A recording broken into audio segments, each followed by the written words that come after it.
Welcome to Here Where You Belong, your go-to podcast for exploring belonging, with your host and belonging expert, Dea Irby. We are thrilled to have you join us. Together, we'll dive into the depths of what it means for each of us to find our own place in the world, whether it's within our communities, our relationships, or within ourselves. Today's episode is meant to inspire, uplift, and remind you that no matter where you are or where you're headed, you have a place where you truly belong. So grab a cozy spot and settle in. Welcome to Here Where You Belong. Hello, awesome belongers. Welcome home to Here Where You Belong podcast. I'm Dea Irby, your host, and today I'm delighted to welcome someone who has a passion for heritage, storytelling, and the power of connection. Get ready to be inspired and blessed. Let's welcome Joseph Bolton. Hey, Joseph. Oh, hello, Nia. Nice to be here today. Hello, everyone. So glad you're here. Well, I have a bit more to tell you about our guest. Joseph Bolton is an author, adventurer, and the storyteller behind Old Grandmother's Tree, a beautiful new series of French-Canadian folk tales. From jumping out of planes to leading troops overseas, Joseph's journey has been anything but ordinary.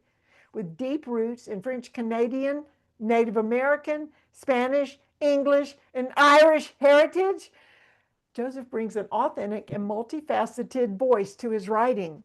He's a lifelong learner, a lover of myth and history, and most recently, a teacher, his most fulfilling role yet. But through it all, storytelling has remained his true north. With deep roots and a rich heritage, he brings heart, history, and wonder to every tale. I'm excited to welcome Joseph today to share how stories help us all find where we belong. Welcome, and do you need to correct, add to, subtract anything to that introduction? No, that was a very thorough introduction. If I say so myself, I think that really covers it. I mean, I would just say, where would you like me to begin? I would love for you to begin with just your story of belonging or what belonging means to you, and however you want to answer that, because this is about where Oh, you belong. sure. Well, absolutely. I think my own journey to try to find where I belong began as soon as I could talk as a child. My mother's family was French Canadian. We always knew that they came from Quebec. And we were told they were 100% French, and I would always ask my grandparents, my mother's mother and father, and about, her grandparents and their grandparents. I'd always wanted to see how far back does that connection go? Who were the people of my ancestors? And there was always a sense of mystery behind that.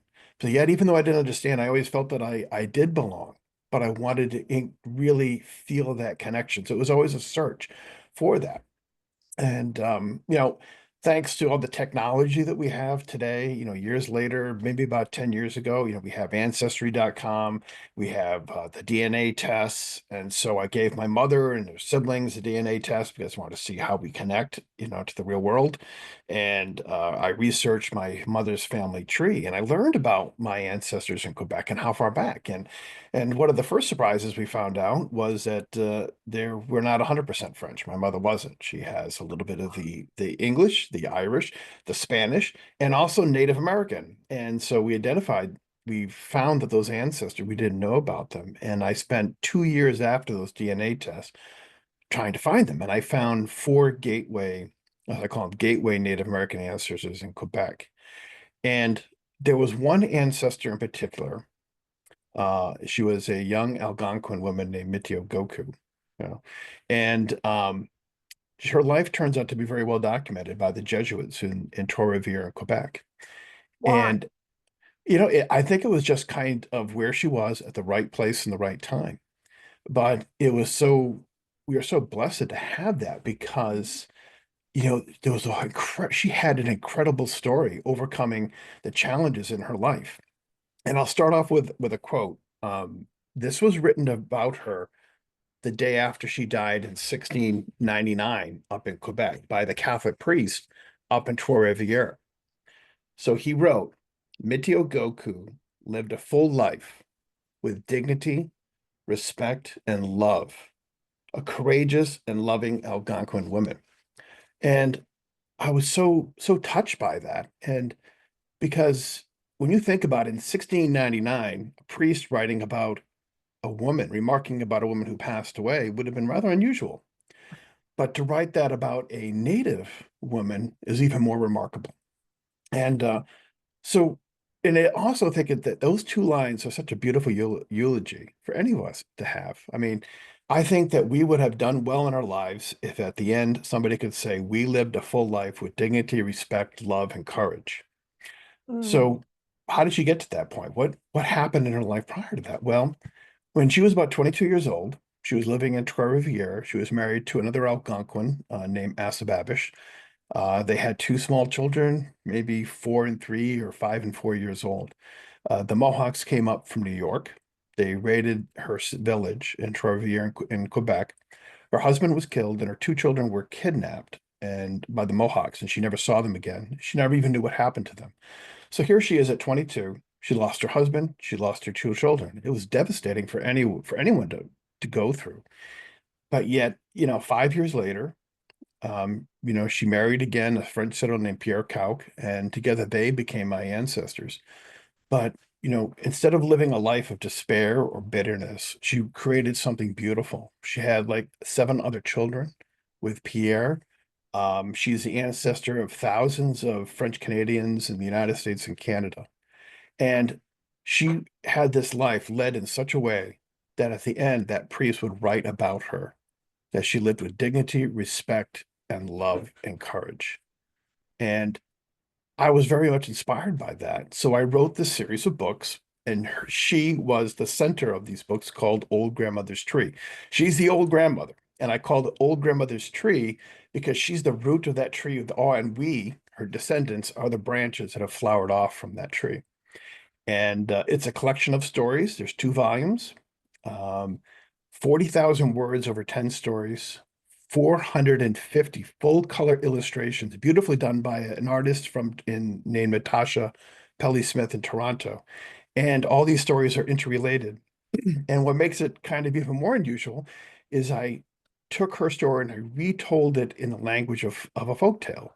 So there's trickster animal characters from Native American folk mythology. There's a little bit of magic in this reimagined Quebec.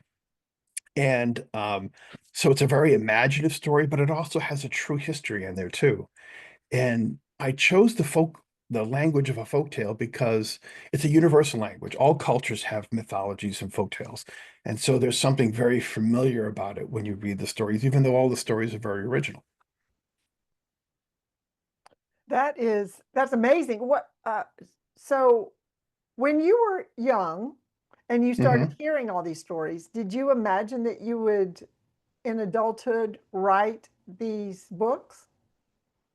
I never really did. And, I almost kind of came up on it, accidentally. I wrote one story about an imagine a story about my great great grandmother in Quebec, and the farm animals sneak out at midnight, and they go tobogganing down the hill. She catches them, and instead of scolding them, she just hops on the toboggan and goes tobogganing with them. It's a cute little story.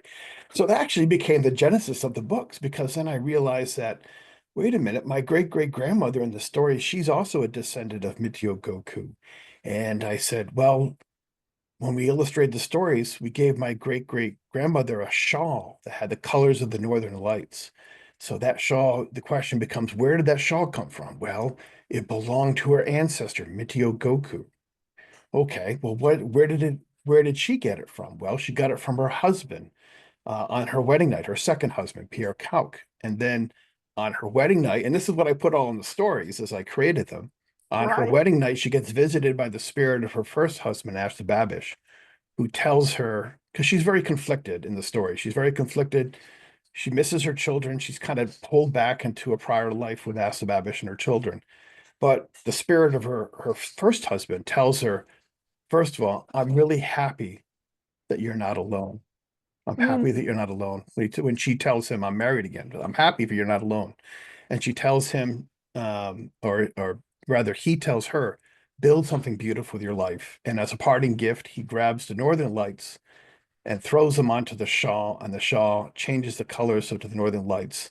And that's the shawl gets passed down from generation to generation from my great grandmother. So that's how the stories all began. And so it became like a thread. You kind of pull on a little bit more, and then you realize there's more of the story behind it. And that's how I created that grew from that one story, and that in the creation of the magic shawl, it became 10 stories all interlocked together. And oh, by the way, I have another book coming out at the end of the summer, also part of the Old Grandmother series. And there'll be a fourth book, also part of the Old Grandmother series, coming out early next year. Who is your audience?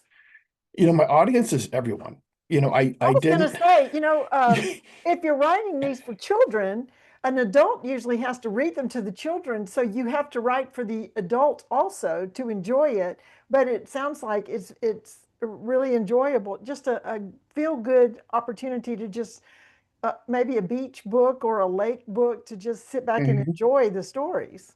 Yeah, absolutely. It's a story that's written for adults. Adults will enjoy the story.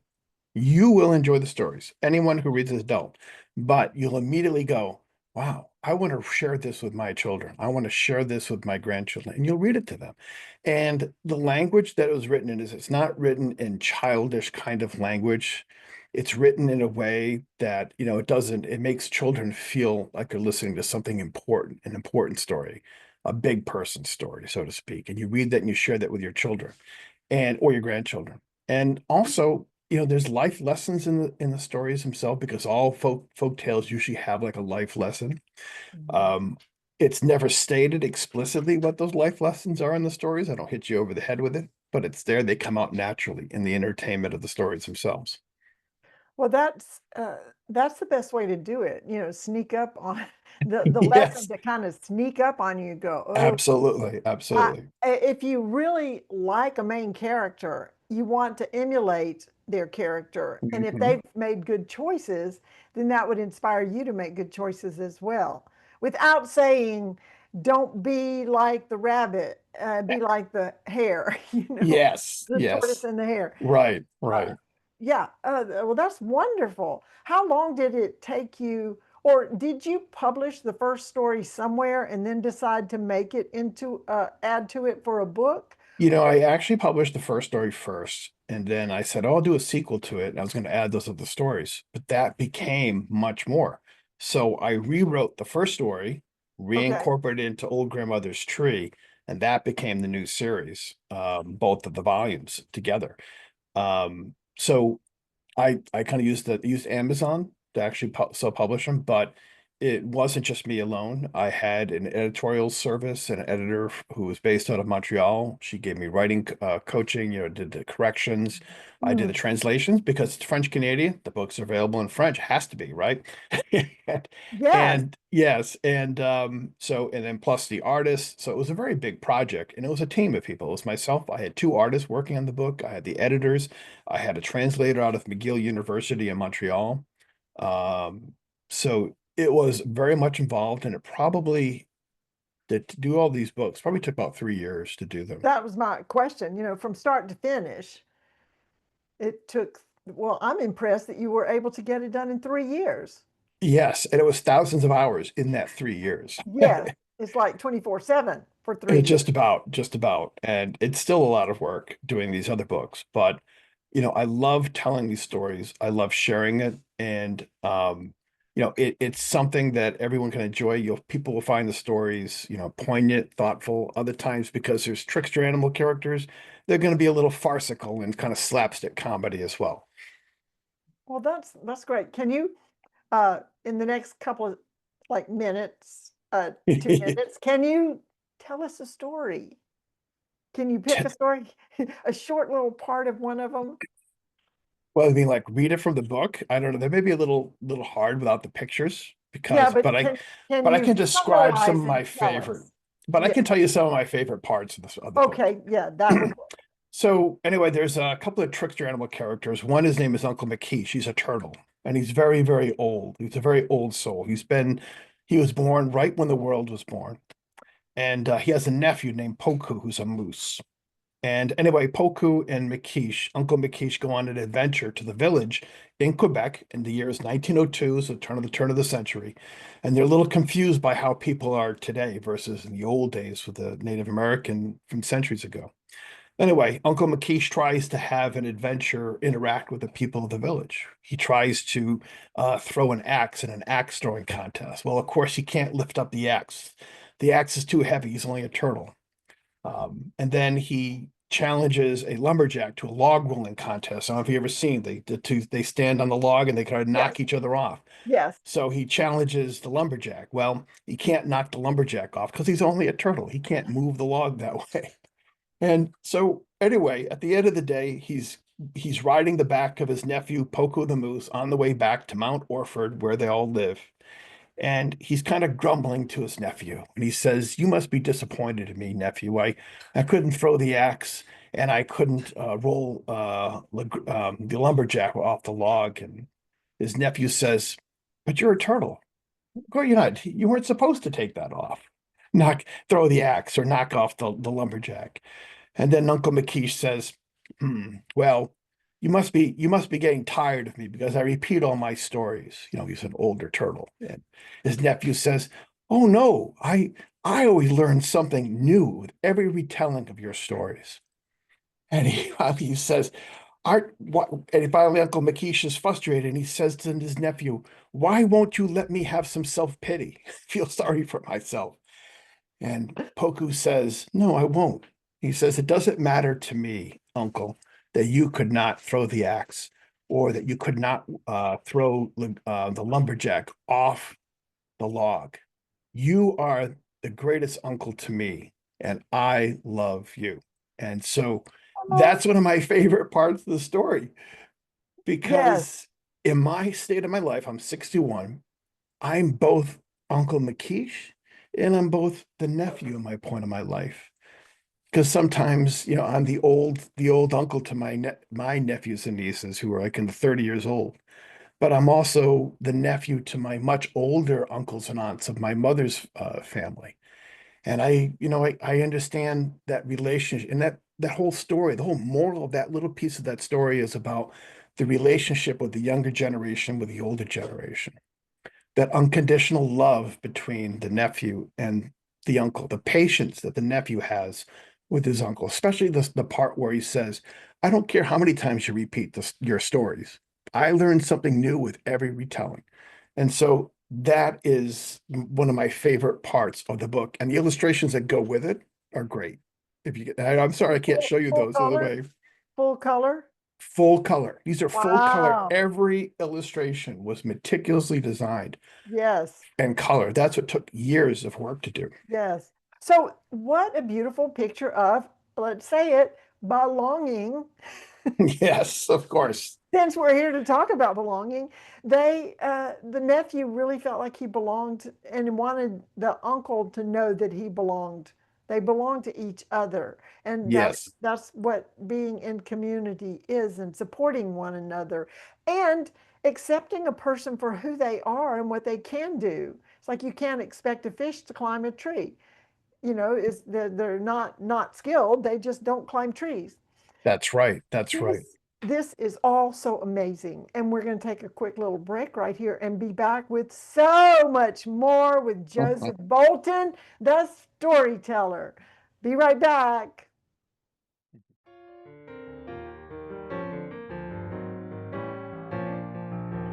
Hey there!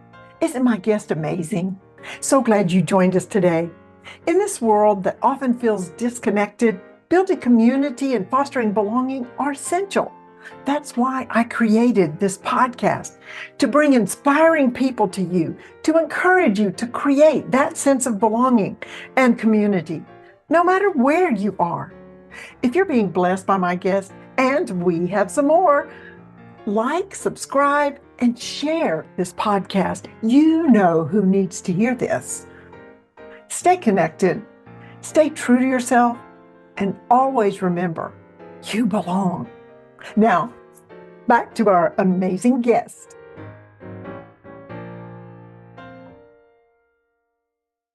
And we are back with the fabulous storytelling Joseph Bolton. And if you've seen this podcast before, you know I have my three favorite questions to ask on the second half of this. And the first one is, what do you consider is your greatest accomplishment? And I can imagine, but I know you've served in the military all over the world. You've traveled, you've jumped out of planes, you've done lots of things, but this is your baby right now. This is, but of all the things, I what would say it's the book because many of the things you described in the military, they're things that I've done that are similar to what other people have done. The book is something that's uniquely mine and the small number of people that helped me create it. So of all and it's something that sprung uniquely from my own imagination and my own research. So this is my number one accomplishment. This is what I hope that people remember me for after I'm gone. Oh, yes. Did you ever have a point where it's like, what am I doing? Why do I think I can write this book? Well, I mean, I think I always felt like I could write this book. And maybe Oh, I'm very positive about this book. I stand by what we created, that it was high quality entertainment and along with the illustrations, we've created this great, wonderful book. And I really believe, I'm probably gonna startle you, but I really do believe that this book someday will be an animated series, like a short animated series, like on Netflix. Netflix is a good one, or Apple TV, something like that. But it is going to get picked up. I Pixar, do believe it. Pixar. Pixar, yes. Well, as you were telling the story, I was seeing it as well, they don't have Saturday morning cartoons, I don't think. I don't know. I don't have anybody in that age category at home watching it, but I could totally see a Pixar movie with it coming to life, the book Mhm. falling open and the characters jump out. Yes. And that is so cool that you had such a vision that you knew this was what you were supposed to do. It belonged to you and you belonged to it, and you were just going to get her done. Yes, absolutely. There's never a doubt in my mind. Now, you did mention that you have a team of all these different people. You have editors, you have artists, you have, so you didn't do it alone though. You No, you no, had I did not. a group that you belong to. So That's right. you need a community that's going to support you in your vision. Absolutely. I could never have done this by myself. Did you have any doubters or naysayers on the outside? Well, yeah, I'll tell you a funny story. So anyway, my daughter works at a bookstore.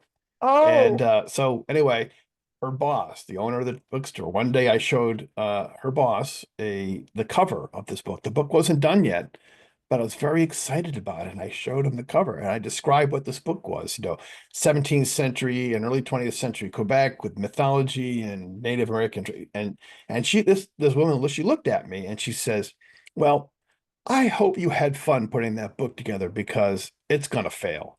And I was like, no. what? I said, how can you say that from just looking at this cover? All you've seen of this book is a cover. And, who knows? But I've always kept that as a motivation more than anything. It's I'll like, show oh, you. I'll show you. This book is going to succeed. I know it's going to succeed, and it's going to succeed because it's good. And I don't say that in the pride of myself, like it's all on me. It's because my team of people that we all belong together, we put together something really good and of a high quality, and it is going to succeed. It may take a little bit of time, but it is marching on to success. But that was a naysayer right there. Absolutely. You know, you kind of wonder, she's got a bookstore. I wonder if she wanted to have a bestseller book and never could get it there. Yeah, actually, here's what I really think is that She was she probably gets approached. No, actually, I think more basic than that. I think she just gets approached by authors and would-be authors all the time.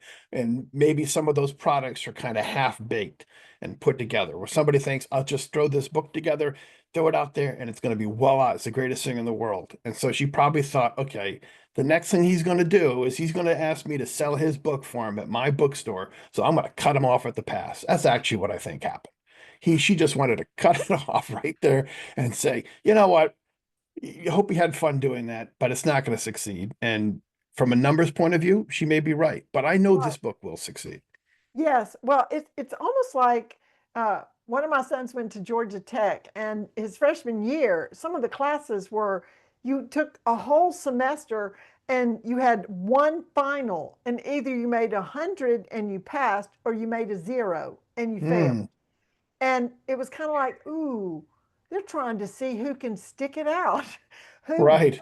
stay in school. And uh, maybe, yeah, that was actually good that she said that to give you motivation to say, I'll show you, I am going to write this book and it's going to be good because I have a team of people helping me. You're right. That's absolutely right. Absolutely right. I love, so does she have your book in her bookstore now?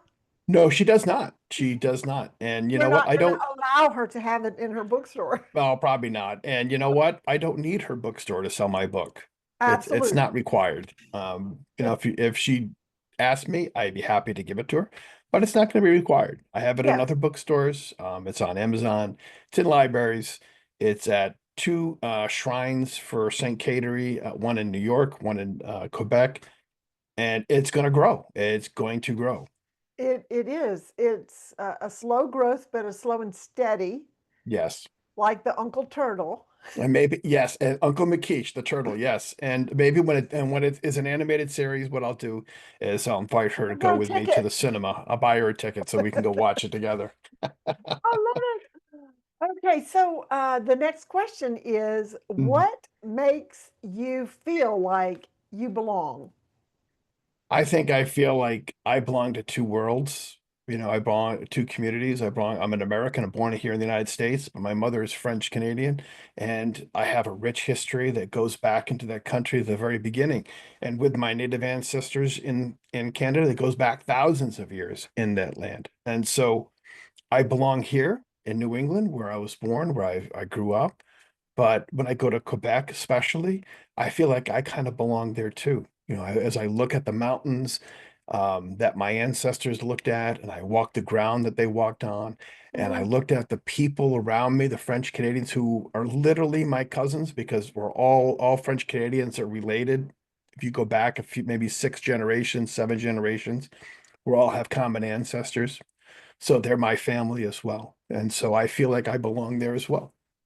I love that picture and that idea of looking at the mountains and they're, I mean, they've been there forever. Hmm. And when you're looking at them, your ancestors looked at them, and I can see how Mr. Storyteller feels like he Yes. belongs. Yes. Hmm. And that walking on the earth, we belong to humanity, but you've got a special and knowing all the stories and hearing the stories from your that have been passed down, that also has to help you Hmm. feel like you belong.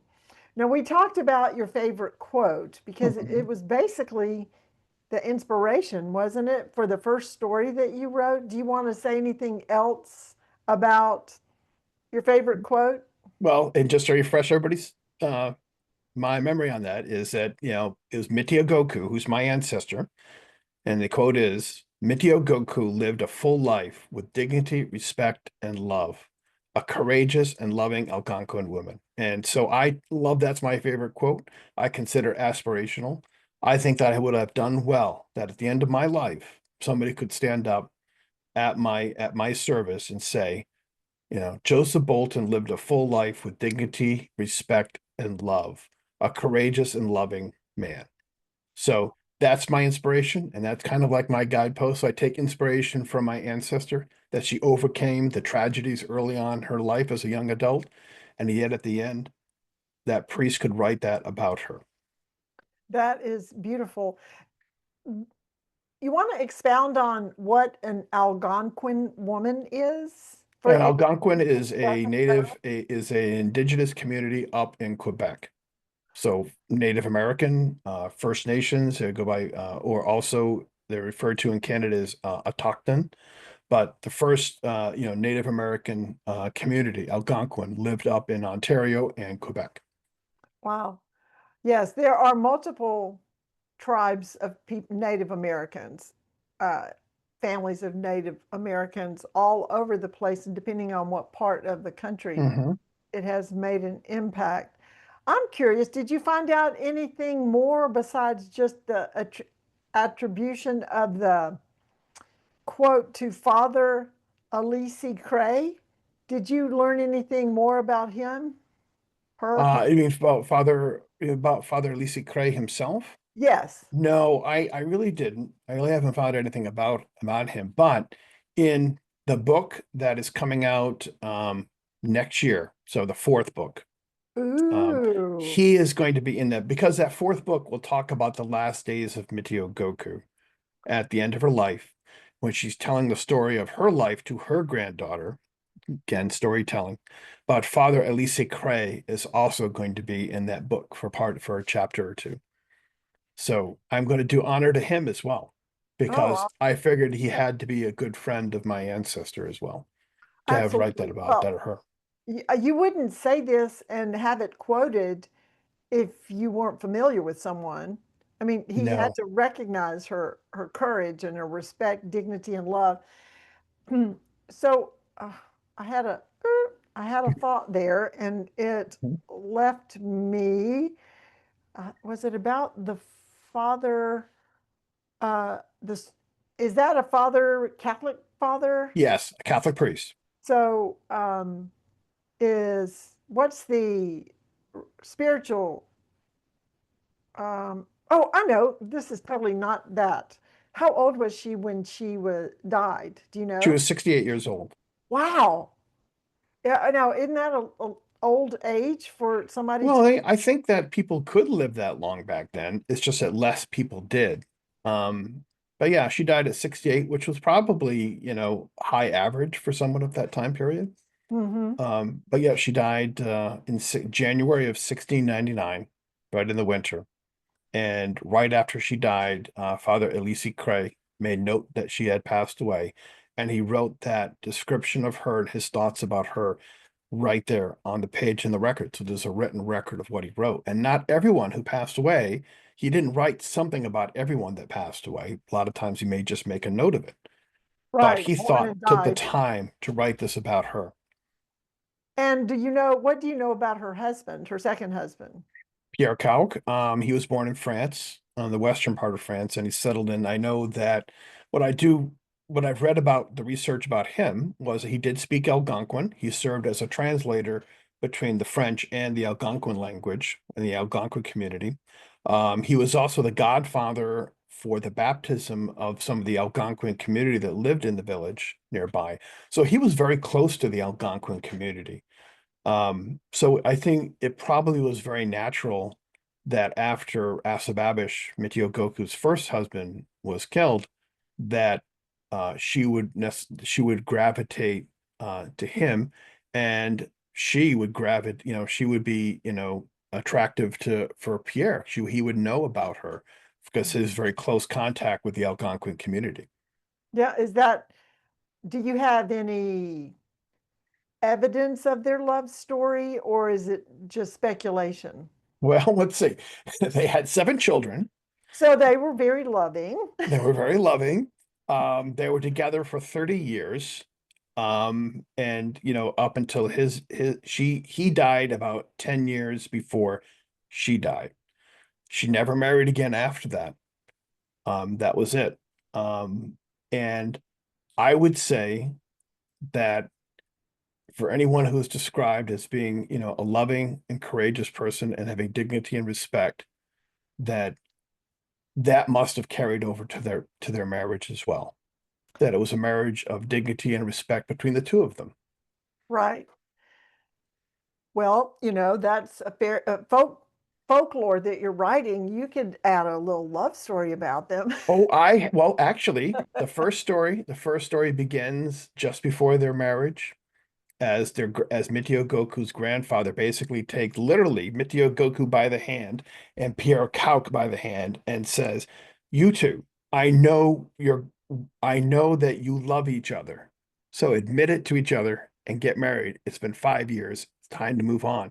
And so he does. That's the first story. The second story of the book is actual wedding of Miteouamigoucou and Pierre Cauch, and of their the story of their wedding night, where Miteouamigoucou wakes up early in the morning or late at night, and she walks out to look at the stars. and that's where that's where she meets the trickster animal characters, and as well as the spirit of her first husband, Assababish. So that's all in just the first two stories. So there is romance in there. Definitely there's romance. Yeah. Okay, gotta have the romance. I Yes. wonder if the wedding ceremony had any, besides y'all get together here, does it have any semblance to what we would consider as a marriage ceremony? Absolutely. He was married in a church. They were married by a Catholic priest. And I know that his name, I have to look it up again, but it was Father Paul Ragueneau, I believe was his name. He is also in the book because he was a real historic person. So they were married in a church. Miteouamigoukoue was baptized. Um, so they had a traditional marriage with witnesses and married in a church. Um, so yes, very much so. It was an actual wedding. Wow. Amazing. It's so, there's so much story to be had or to add with the mischievous animals. Oh yes. Okay, well, this has been fabulous. And before we leave, do you have any final words of encouragement or instruction or any what? The mic is yours. You Okay. belong to the mic, so share what your final words with us. Well, I'd like to believe that after listening to us talk about this book for like over a half hour now, that you would like to get a copy, and you're probably wondering, where can I find it? Well, if you go to my website, oldgrandmotherstree.com, written as one word, you'll find a web page with links to the Amazon web page where you can buy it on Amazon. There's also a Wikipedia that lists all the characters and the places in the story, and it's got well over 100 entries, so there's a lot in there. There's Wow. some sample illustrations from the book. There's my biography. There's also the biography of Natasha Pelley Smith, the artist, and there's some other surprises in there too as well. And so that's where the first place to go. Go oldgrandmotherstree.com, or And you can go there's to not an apostrophe, right? no apostrophe, oldgrandmotherstree.com. You can find the website and you'll find the link to the Amazon site to buy the books, or you can go right to Amazon if you'd like. And if you do a search for either my name, Joseph Bolton, or search for Old Grandmother's Tree, you'll find the books and you can buy them. And I hope that you would do so, and listeners out there, and read them, and you'll enjoy them for yourself, and you'll also spend many happy hours reading them to your children or your grandchildren. I love that. Any final words of encouragement if someone feels like they have a book in them to write? I would say, write it, but be careful. Decide what you are willing to do to spend time wise and money wise on this book before you begin. Ooh, Count that out. Understand what you're asking of yourself before you begin. and surround yourself with supportive people and not Yes, bookstore yes, owners. yes, yes, of course. Of course. Wow. Well, to our amazing guests, thank you, Joseph. And to our listeners, belongers, stay connected, stay true to yourself, and always remember you belong. This is Dea Irby with Here Where You Belong podcast, signing off. Bye now.